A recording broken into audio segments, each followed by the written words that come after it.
Bonjour, cette semaine, Parashat Massé. Alors Massé, c'est un texte dans lequel la Torah nous relate entre autres toutes les pérégrinations du peuple d'Israël dans le désert et va nous faire le résumé, non pas des événements, mais de tout ce qu'on appellerait aujourd'hui, en mode Tour de France, des villes, étapes par lesquelles le peuple d'Israël est passé dans le désert. Alors évidemment, il ne s'agit pas de villes, vous en douterez bien, mais ce qui est très curieux, c'est de comprendre, mais au fond, pourquoi la Torah a-t-elle besoin de nous relater cela, premièrement, et surtout, deuxièmement, il y a 42 étapes, et à chaque étape, on va nous dire la chose suivante. Vayissou, vayachanu.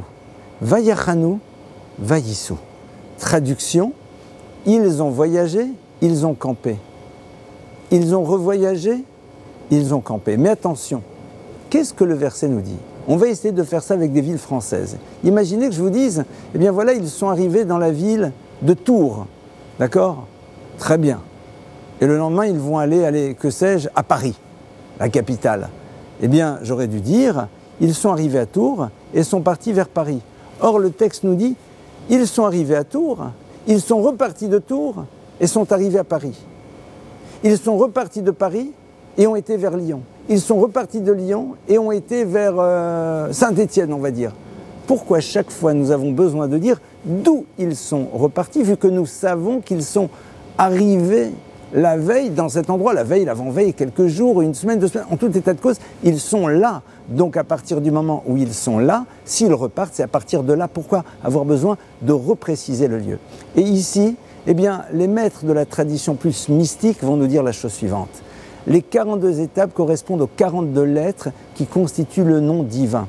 Et chacune des étapes était un lieu dans lequel le peuple juif devait véritablement puiser une énergie particulière, apprendre quelque chose de particulier.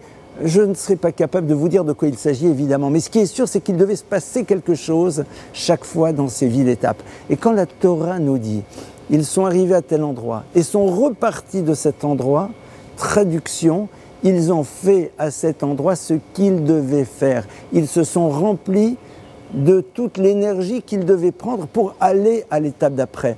Et quelque part, la Torah ici est en train de nous apprendre, pour nous aussi, dans les différentes étapes d'existence, dans les différentes rencontres que l'on a, dans les différents lieux dans lesquels on va se retrouver. La Torah est en train de nous dire, sache, une chose qui est fondamentale, c'est que là où tu te trouves, dans la rencontre que tu fais, il y a quelque chose, au sens noble du terme bien sûr, à prendre, à récupérer. Il y a une énergie, il y a quelque chose de particulier. Sache la découvrir, sache te l'approprier, sache l'intégrer à toi pour dans la suite partir vers ailleurs, mais en ayant pris quelque chose de l'univers dans lequel tu as été.